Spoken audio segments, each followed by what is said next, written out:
El tiempo ha conservado hasta nosotros testimonios del pasado, algunos de los cuales son elementos clave para ir reconstruyéndolo de manera fidedigna, lo que les otorga un valor excepcional, de forma que, aunque no sean objetos espectaculares, son auténticas joyitas históricas.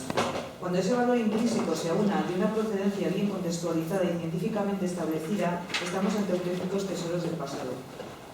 En esta situación se encajaría plenamente el hallazgo que tuvo lugar en la ciudad romana de Velella, principalmente entre los años 2005 y 2006, en el curso de un proyecto de excavación e investigación que se estaba llevando a cabo en el yacimiento bajo la dirección de Eliseo Gil Zubillaga.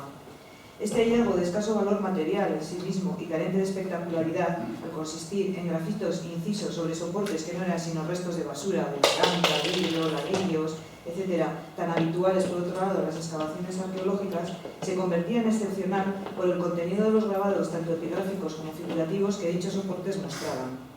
Esos aparentemente insignificantes restos, que como he dicho son muy habituales en las excavaciones arqueológicas, contenían todo un tesoro histórico inciso en ellos por los propios habitantes de la Velella romana que nos legaron, sin pretenderlo y con la frescura de lo que se hace en un ámbito doméstico, fuera de cánones o reglas establecidas, una valiosa información histórica que se está mostrando importante para el conocimiento lingüístico, religioso, cultural, doméstico e incluso personal de la propia antigua ciudad. Hay en efecto grafitos relevantes históricamente ya que proporcionan, por ejemplo, datos lingüísticos esenciales por ser de primera mano para el conocimiento del latín vulgar en esa zona y su evolución, o del uso del euskera en época romana en este territorio. También información propiamente histórica, como la demostración de la presencia de comunidades cristianas en la ciudad y de la labor evangelizadora que en ella tuvo lugar, amoldándose a las circunstancias históricas del imperio. Y estos datos vienen a contradecir teorías históricas bien asentadas como la de la vasconización tardía de este territorio o la de también su tardía cristianización, que eran más reconstrucciones teóricas basadas en la ausencia de datos que hipótesis bien fundamentadas. Otros grafitos, en cambio, no proporcionan datos de ese calado, pero nos informan de relaciones con territorios lejanos como Egipto, datos que ya teníamos, por cierto, a través de otros hallazgos materiales que habíamos hecho durante las excavaciones, de aspectos culturales varios o incluso de cuestiones puramente privadas. En cualquier caso, todos ellos nos sitúan frente a frente con los antiguos habitantes de la Velella, cuyos restos estábamos, y aquí tenemos un rostro, posiblemente un retrato, porque están con las líneas de simetría y todo, hecho a alguna de las habitantes de la ciudad, que para mí es algo súper emotivo, vamos, bueno. En este sentido, no se debe olvidar que tenemos la fortuna, además, de estar ante evidencias contextualizadas en el registro arqueológico de un yacimiento muy bien conservado a nivel estratigráfico, lo cual ha proporcionado las bases de su autentificación y de su datación, y por tanto, de sus circunstancias históricas. Además, al haber aparecido en distintos niveles cronológicos, nos encontramos con cómo la arqueología nos ha proporcionado un panorama diacrónico en el que encajar los textos y dibujos grabados en los antiguos soportes, lo que está posibilitando y seguirá haciéndolo largamente en el futuro estudios evolutivos y temáticos de máximo interés para la reconstrucción de nuestro pasado. El proceso de excavación arqueológica, sobre todo en un caso también conservado como el yacimiento de Velella, implica un laborioso proceso de recogida de datos en campo y una especial atención a la identificación y documentación del registro estratigráfico y materiales asociados. De esto se evalúa en primera instancia su naturaleza y los datos cronológicos que nos están aportando en apoyo de la secuencia que se va estableciendo en el propio proceso de excavación. Viene después de la vorágine del trabajo de campo el estudio ya más reposado de las evidencias y de los datos tomados, momento en el que se extrae todo el potencial de información de los hallazgos.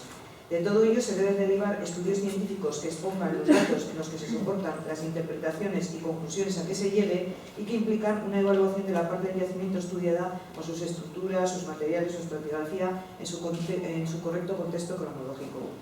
En el caso de los grafitos excepcionales localizados durante las excavaciones dirigidas por Eliseo, este trabajo posterior no ha seguido el curso científico normal como todos conocemos, por las circunstancias anómalas a las que fue derivado, de forma que un caso científico se puso en manos de la justicia.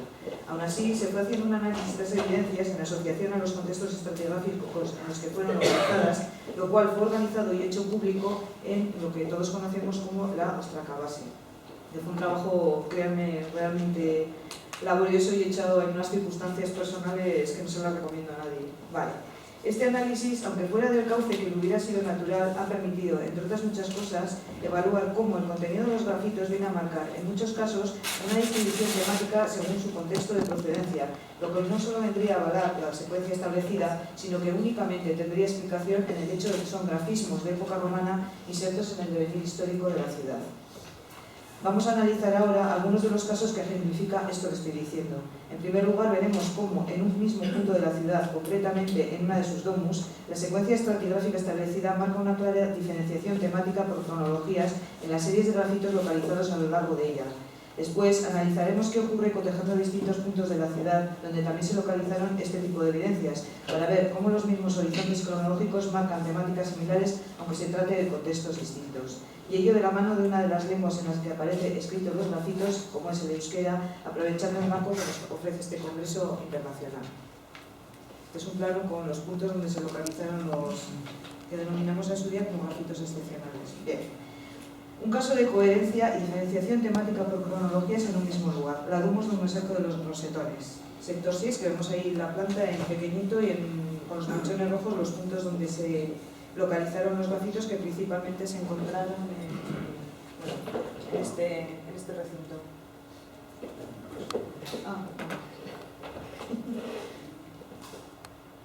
Vale, pues eso, en este recinto sobre todo. Está, como veis, sin terminar de excavar. Bien. Estamos aquí ante una gran residencia urbana en la parte nuclear de la ciudad, una domus, con las habitaciones distribuidas en torno a un peristilo dotado de cisterna en el subsuelo, el cual articulaba el acceso a las distintas dependencias interiores de la vivienda. De construcción alto imperial, sufrió una reestructuración a finales del 2, permaneciendo en uso hasta época tardorromana, si bien con una profunda remodelación en torno a mediados del 4, por lo que parte de sus antiguas dependencias se reconvirtieron en talleres artesanales. El caso es que la casa se mantiene ocupada al menos hasta principios del siglo V. En ella aparecieron un total de 122 grafitos localizados en distintas unidades estratigráficas. De ellos consideramos excepcionales un total de 67.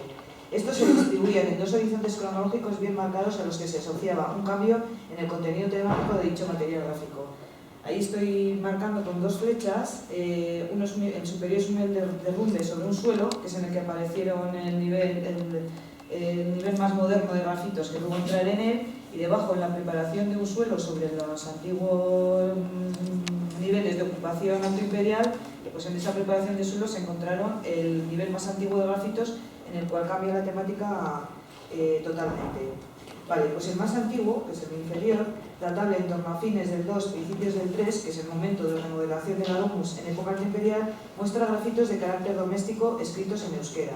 En euskera, en lo que lo más destacable son listados de diversas palabras, colores, relaciones familiares, adjetivos, con algún pequeño sintagma nominal como un preciosísimo neureamets, que veremos más adelante. Bien.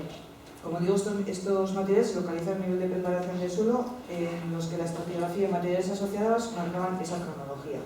En el más moderno, que es el superior, el que está marcado arriba con una flecha, datable en torno a fines del 3, principios del 4, y que es un nivel de derrumbe, en el que los materiales que estaban en el suelo, los grafitos cambian radicalmente de contenido.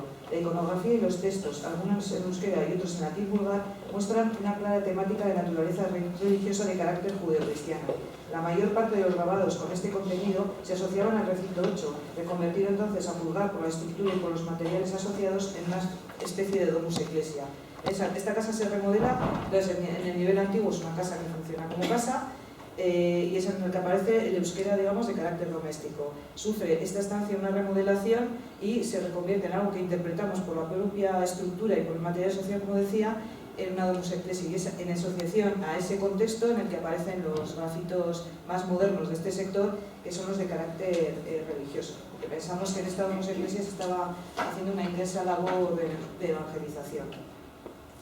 Bien, del hallazgo gráfico del sector 6, que es este, y la coherencia temática en la que parecen agruparse las evidencias en una época en que fueron grabadas, podemos tirar del hilo conductor del euskera para ver qué pasa en otros puntos de la ciudad, tanto en la misma época como diacrónicamente, y ver si esta coherencia se mantiene. El grafito más antiguo, escrito en euskera, localizado por el momento en Melilla, procede de este sondeo 47, ubicado en una zona al sur de la ciudad, fuera ya extramuros de la muralla que se construyó ya en época tardorromana, en un área que en principio hemos de considerar como residencial. Grabado sobre un ladrillo de pavimento, su contenido es, podemos decir, topográfico, ya que interpretamos que las líneas esas que se ven ahí son un plano de la ciudad. Y en ella aparece mencionada la palabra Beleyagori. Vemos, por tanto, un grafito de contenido topográfico. En otro sondeo, ubicado en un área nuevamente residencial al oeste de la ciudad, proceden otros 3 grafitos en euskera de contenido también podemos considerar como doméstico, como este de R. Tasú, Neuporduma y otros de más difícil interpretación, todos ellos procedentes de niveles de derrumbe.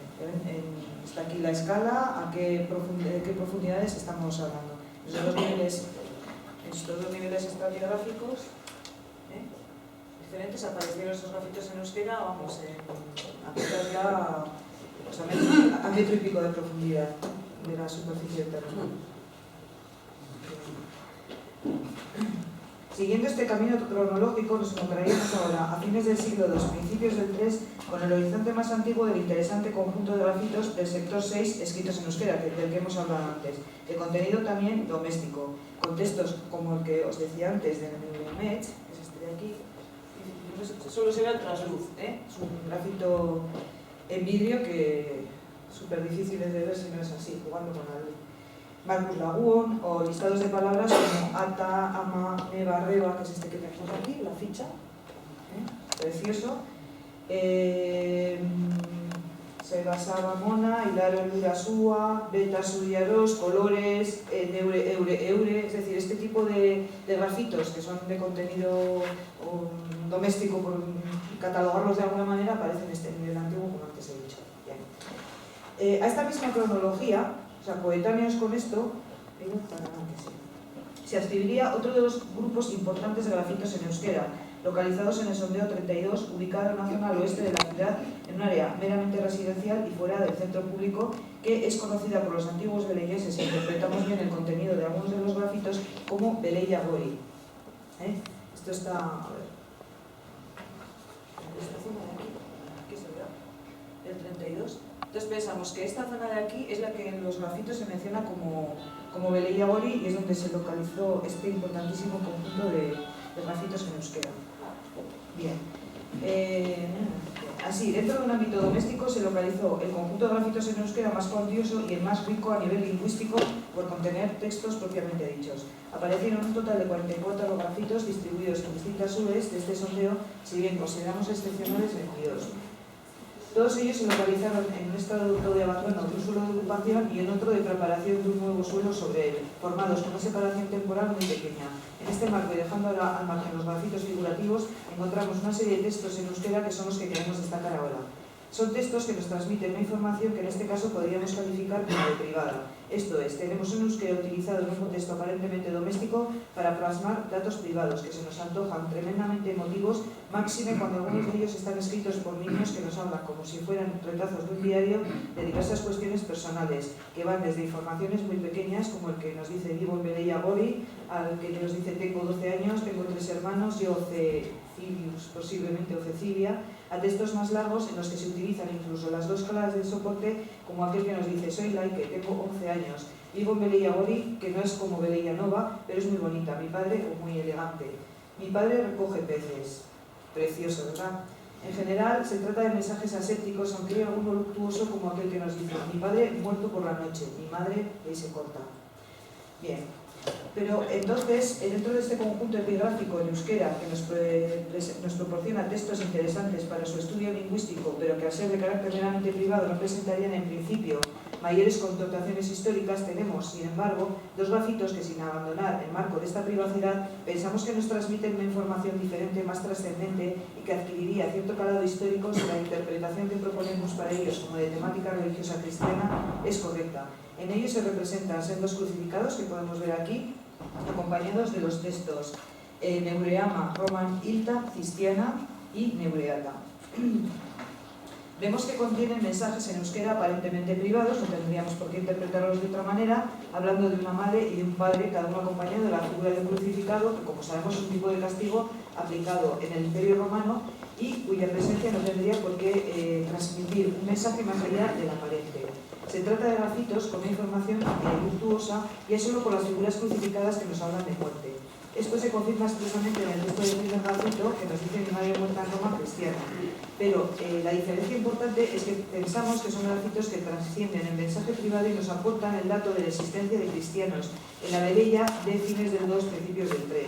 Así, en el primer texto se expone expresamente lo que creemos que es una errata de la palabra cristiana, de manera que nos permite interpretar este grafito desde otra perspectiva, así como la figura crucificada que vemos boca abajo. El segundo texto nos dice, mi padre, y está acompañado de un crucificado boca arriba, pero este, y es lo importante, aparece destacado con lo que consideramos que en los grafitos beleyenses son signos de santidad, que son estos tres, que aparecen sistemáticamente en los grafitos de Velella, enmarcando o bien figuras o bien nombres de naturaleza religiosa, pero de importancia, es decir, aparecen así enmarcados el Padre, el Hijo, Jesús, ese tipo de palabras, ¿no? Entonces, estos signos de santidad pensamos que han de interpretarse también en un sentido cristiano. Entonces, se podría estar refiriendo en este caso al Padre, a Dios o incluso a Jesús, oculto bajo una referencia aparentemente familiar, pero trascendiéndola mediante un código. Los signos de santidad quizás son entendibles para iniciados. Creemos así que estos grafitos son vinculables a una temática cristiana, sea de forma expresa o velada, y ello en una época en la que los cristianos sufrían periodos de persecución en el imperio. Por ello, por ejemplo, a fines del 2, principios del 3, se datan la cuarta y quinta persecuciones de Marco Aurelio y Septimio Severo. El siguiente momento cronológico importante con grafitos en euskera nos situaría a fines del 3, principios del 4. Se trataría del material correspondiente al hallazgo más reciente del descrito del sector 6, ascribible a un contexto de evangelización cristiana en un ámbito que interpretamos, como he dicho antes, como de domus ecclesia. A partir de este momento cronológico, la vinculación entre el uso del euskera y la temática cristiana se convierte en exclusiva, de manera que no vuelven a registrarse grafitos en esta lengua para otro uso que no sea religioso. En el caso de esta domus vemos cómo hacia principios del 4 el euskera, junto con un latín que hemos de entender como vulgar, así como con figuras grabadas, se usan para llevar a cabo lo que entendemos como una intensa labor evangelizadora en un marco probablemente ya de libertad de culto, oficializado en 311 con el denominado Edicto de Tolerancia de Nicomedia del emperador Galerio, que ponía fin a las persecuciones, y con el Edicto de Milán de 313 de Constantino, que establecía la libertad de religión. El euskera, por tanto, tiene ya un uso claramente religioso, se está evangelizando en lengua vernácula, clarísimamente, y nos encontramos en este contexto con textos que son breves mensajes casi telegráficos, posiblemente correspondientes a una finalidad sincrética, al menos en conceptos clave como este de la divinidad propiamente dicha, Yahvé, Geureata, Nereata, el Sueyabeata. O sea, lo que tú llamas Ata, como Dios, como concepto de divinidad, es lo que nosotros llamamos Yahvé. Se están llevando de su religión al cristianismo. Están evangelizando, para mí no tiene mucha duda, y la iconografía nos ayuda mucho en ese sentido, en este contexto. La gramatical. Ahora bien, hay alguno más largo correspondiente a un fragmento del Padre Nuestro, que es este que podemos ver aquí, que muchos ya conocéis. A destacar que tanto la palabra Yahvé como la palabra Ata aparecen marcadas, como he dicho antes, con los signos de santidad en forma de 3 rayitas convergentes a cada lado de la palabra. Bien. Después de esta eclosión epigráfica en euskera de fines del 2 a principios del 4, no volvemos a encontrarnos con otros textos en esta lengua hasta el siglo V, y ya de forma aislada. Concretamente en el sondeo 105, ubicado al sur de la ciudad, en un área que en aquel momento estaba funcionando como necrópolis.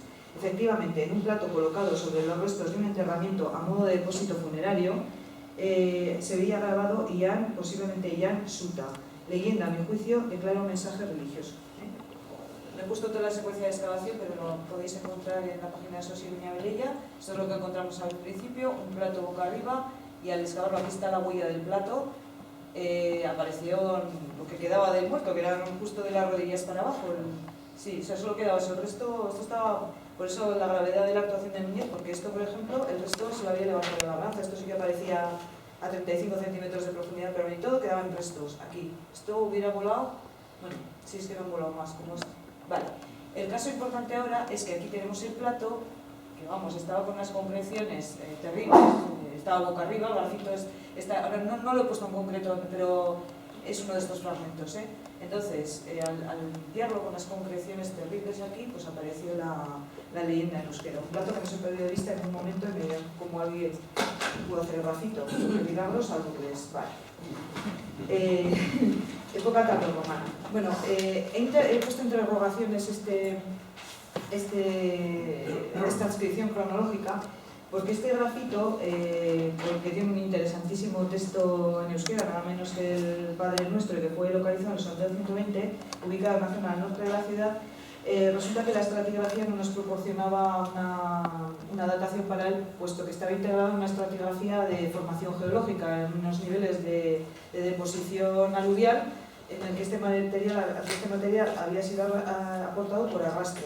Entonces no era una estratigrafía arqueológica, por lo cual no tenemos ese elemento de datación. Estaba, por tanto, en una posición secundaria. No obstante, por la zona en que apareció en relación a la ciudad y por el tipo de material, pensamos que podría escribirse a época tardorromana, siempre teniendo presente que la estratigrafía no nos proporciona esa base de datación. Bien, conclusión. Vemos, por tanto, como, independientemente de los aspectos lingüísticos que puedan estudiarse en el euskera de los grafitos y su evolución diacrónica, podemos concluir cómo los antiguos veleyeses plasmaron por escrito en esta lengua conceptos que, hasta principios del siglo III, no tuvieron sino un carácter doméstico y privado, salvo dos discretas piezas que muestran un probable trasfondo cristiano, opacado quizás por algún no creyente o no iniciado. Estaríamos aquí en una época en la que los cristianos son perseguidos cíclicamente y a periodos de tranquilidad siguen otros más peligrosos. Quizás ello se confirmaría en el voluminoso conjunto de grafitos localizados en el recinto 59 de la Domus de Pompeya Valentina o sector 5, que no hemos incluido aquí por no contener textos en euskera y por las limitaciones del formato, en el cual a evidencias claramente cristianas como un calvario o textos testamentarios se suman otras que pensamos que estarían en esta misma clave pero ocultas tras una apariencia banal, como por ejemplo todos los que contienen la mención a la palabra Víctor, o incluso yo siempre me he atrevido a decir que la mención a Nefertiti puede estar en esta misma clave. Sin embargo, al finalizar la época de las persecuciones, esto es, a partir de principios del 4, el euskera escrito pasa a tener un claro carácter exclusivamente religioso del que ya no se desvinculará hasta los últimos testimonios recogidos en la ciudad. Y es que posiblemente sea el cristianismo el hilo temático que en nuestra opinión subyace a la explosión gráfica que se evidencia en Iruña a partir de fines del 2 y que podemos rastrear hasta el siglo V, y que adquiere su máxima expresión evangelizadora a principios del 4 en la Domus Ecclesiae, donde, además del uso del euskera para transmitir conceptos religiosos, se utiliza el latín vulgar y la iconografía religiosa, con lo que parece evidente que la finalidad era que el mensaje religioso cristiano se transmitiera con eficacia.